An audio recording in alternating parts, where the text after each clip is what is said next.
Honorable Men Discord. Let's talk Jake Paul, Gervonta, Tank Davis. How you see yourself is how you perceived. I see a man strong, gifted, head strapping, never down on his knees, begging. Gotta make a way, even in my darkest hour. Say the odds against me was new. I would never cower.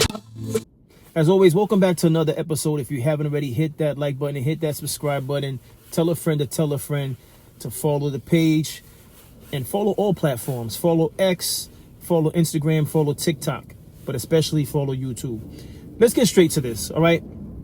If you saw my previous interview with Clubber Creed, who is a colleague of mine who has a background in MMA and boxing, I had an episode, a two-part episode on Logan Paul and whether or not he was good for boxing. Now, he believes that Logan Paul, he being Clubber Creed, he believes that Logan Paul is actually, I'm sorry. Yes, Logan Paul. Paul Logan. Logan Paul? You know what I'm saying. He believes that Logan Paul is good for boxing. I disagreed with him. And I disagreed with him only because he's doing it through his own platform. Now, maybe I'm old school and I feel like if you boxing is what you want to do, fight only boxers, not MMA fighters, not retired basketball players, and not people that are past their prime. That's my stance on it. I stand on it 10 toes down. He disagreed with me. His angle is that Logan Paul opened up doors for the other boxers, the female boxers, Serrano in particular. She had a couple of fights under his banner, as well as other upcoming boxers. That I agreed with him on. I can't take that away from him doing that. I can't take away from the fact that he puts money in people's pockets. Whoever he chooses to fight, if they choose to sign, they puts money in their pockets. So I'm not going to say that people are not benefiting from fighting him. Hell, if I had the opportunity, I'd fight him for the bag. All right? That's not what I'm saying. I'm looking at it as the entire picture. Is he good for boxing? Right? Which I disagree with, because I just feel like, if you're serious about boxing, just fight the boxers and go through the channels that they went through. I could be wrong on that, but then prove me wrong in the comments. But what we're here to talk about is the canceled fight that was supposed to be this Saturday, November 14th. Now, this fight was canceled on November 3rd, and there were all types of speculations about why it was canceled. Some were saying that this fight that was scheduled to happen in Miami, Florida, the ticket sales were horrendous. That it wasn't doing well with the ticket sales. The way I look at it is, you cancel a fight just weeks from the fight, November 3rd, over ticket sales, that would be crazy, in my opinion. That's a bad business move. It has to be something serious for you to cancel. And maybe that was the real cause. But then another thing popped up on social media. They said it's because Tank Davis, he has allegations, or there's a lawsuit against him for domestic issues.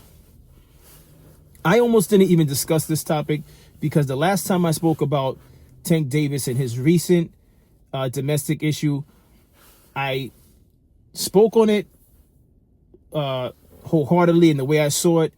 And there were some people, well, I shouldn't say some people, an individual jumped in the comments and he looked at it as though I'm just, bashing Tank Davis, which is just ridiculous. I call it for how I see it. All right. I'm a Tank Davis fan, but I'm not going to turn the blind eye to if he's doing something that he shouldn't be doing. All right. And that goes for any person, anybody. And I'm a Michael Jordan fan. If Michael Jordan did something outside of what I appreciated him for, which is basketball, I would speak on it. I would call him out on it. That's just me. But so I almost didn't touch this episode because I'm like, I don't want to come across as I'm, attacking Tank Davis for his behavior with his spouse or his former spouse, because it's really not about that. If anything, it's to shed light on the fact that no matter what walk of life you come from, if you made it out the mud and you became successful, if you're still conducting yourself in a manner that doesn't show that you appreciate the fact that you've been blessed to make the money you're making, it's like, what are you doing? It's like you're self-sabotaging yourself. And it's not just a Tank Davis thing. This goes for anybody in any field, any walk of life, not just sports. So going back to this fight on the 14th, was I a fan of the fight? Absolutely not. I thought it was ridiculous. I personally don't see Jake Paul. I said Logan Paul, so let me correct that. Earlier I said Logan Paul because my mind was wandering. It's Jake Paul. All right, so correction on that.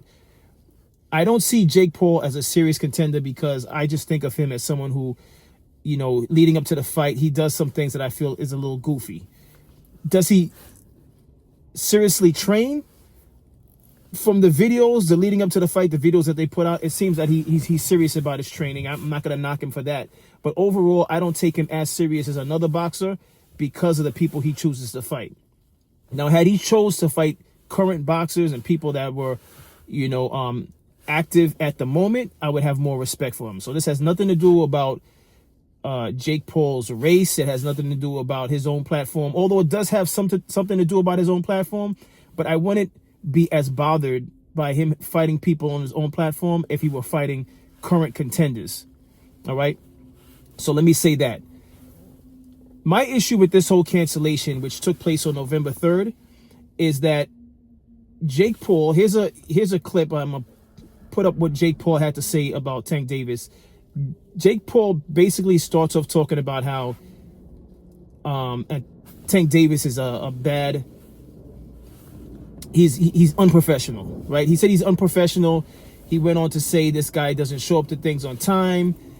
And then he ends with talking about the fact that, you know, his team for most valuable promotions decided not to go with Tank Davis because of this lawsuit that came about.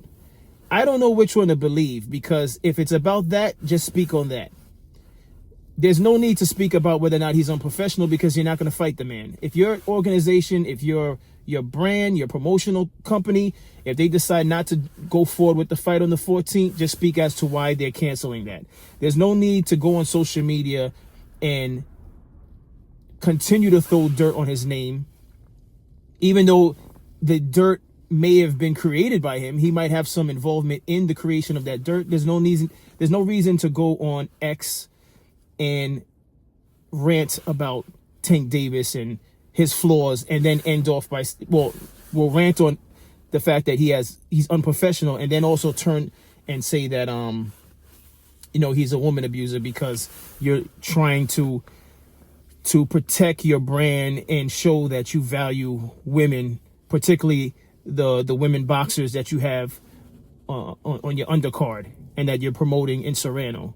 I know that's exactly why he took that stance to talk about Tank Davis. But here's my issue with Jake Paul is you canceled on November 3rd, or your promotional company, which is still one and the same, canceled on November 3rd. But did you not know that Tank Davis had a history of this type of behavior well before this lawsuit happened? Right? So he was good up until November 3rd. But now you want to go on X and speak down on him because of this lawsuit? This stuff took place before that. And again, this is why I didn't want to speak about this topic, because this is not about so much about Tank Davis and putting my foot on Tank Davis's head and bashing the man, because I have no stake in that. I like him as a boxer, you know, but that doesn't mean I agree with everything that he does. But Jake Paul, be honest with yourself. You knew he wasn't squeaky clean either. But you knew it would be a good draw. It would be a good payday. Now, is this really a thing about that it wasn't a good payday because after you fought Mike Tyson, people were disinterested in seeing you fight ever again? And you did that to yourself by your choices on who you chose to fight.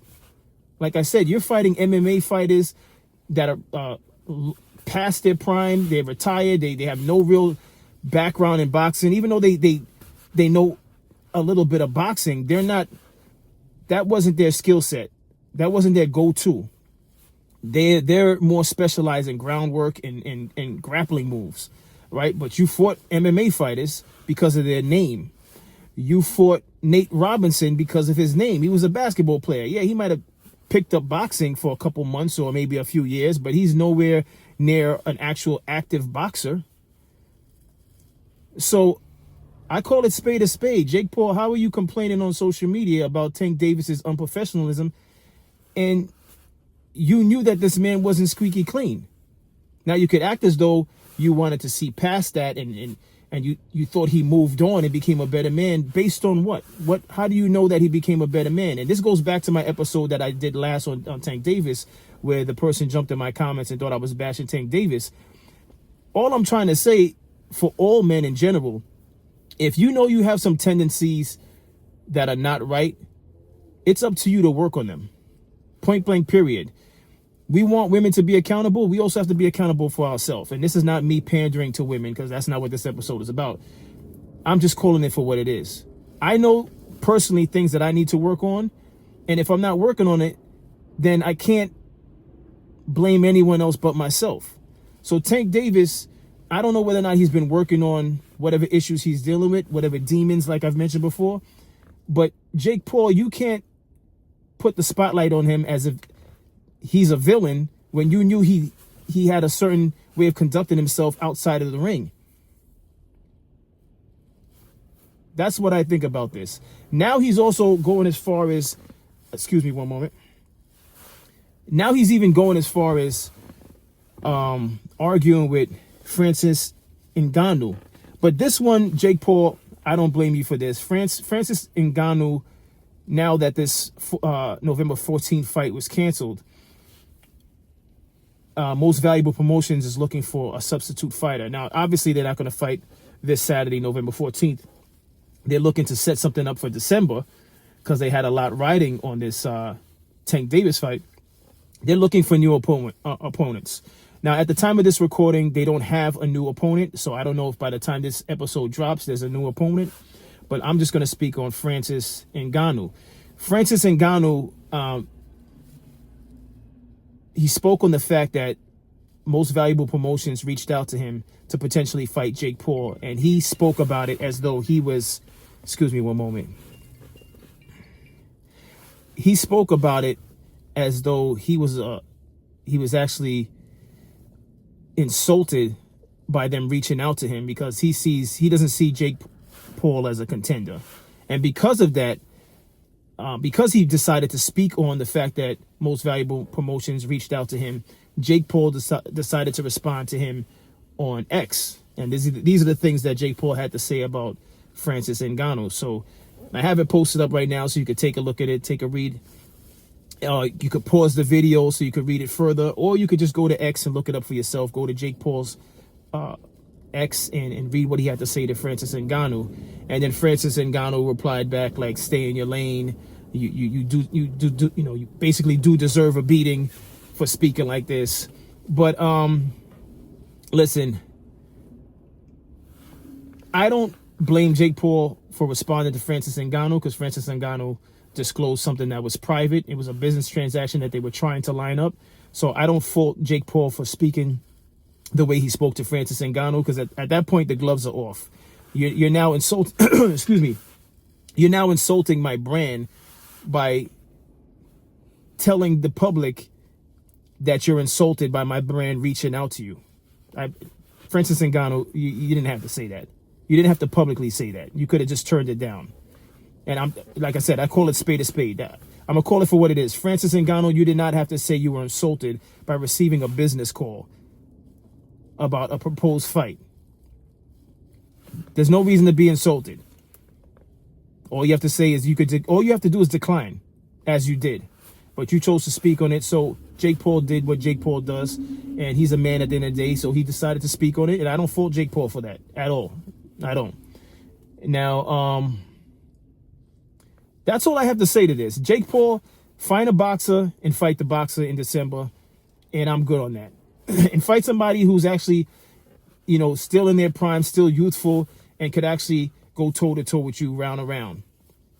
And I'm good on that. Even if you want to continue doing your platforms, you're going to do it anyway. I'm not saying you're going to stop because I said something, but I will have nothing negative to say about what you do if you're fighting actual boxers, and quit fighting MMA fighters or just people for their names.